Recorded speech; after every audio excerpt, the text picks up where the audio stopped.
Ahojte a srdečne vás vítam v tomto videu. V tomto videu chcem ukázať novinku v HiCAD 2025. Ako môžete vidieť, ide o bodovú oblačnosť. To znamená, že novinka sa samozrejme týka tejto bodovej oblačnosti.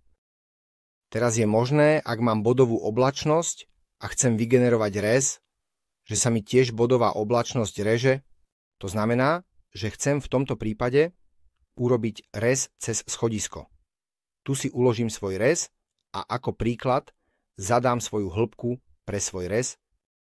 Takže vidím, že som tu tiež vlastne rezať bodovú oblačnosť.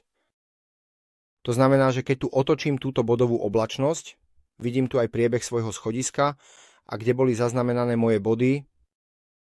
To znamená, že tu môžem oveľa jednoduchšie prekresliť svoj model alebo svoju betónovú konštrukciu. To neuveriteľne uľahčuje konštrukciu a samozrejme ju robí podstatne jednoduchšou na realizáciu. Ďalšie, čo môžem urobiť v tejto novej verzii, je keď tu vytvorím detailný výrez. To znamená, že tu chcem urobiť detailný výrez guľa kváder ako príklad. A chcem zobraziť určitú oblasť.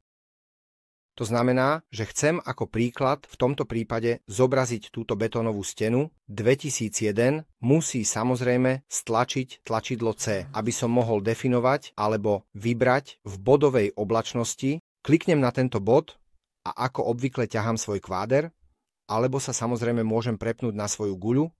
Môžem tu ako príklad prísť a tento kváder zväčšiť alebo zmenšiť v závislosti od toho, čo potrebujem. A mám tu v tomto prípade detailný výrez, kde je zobrazená len táto časť bodovej oblačnosti.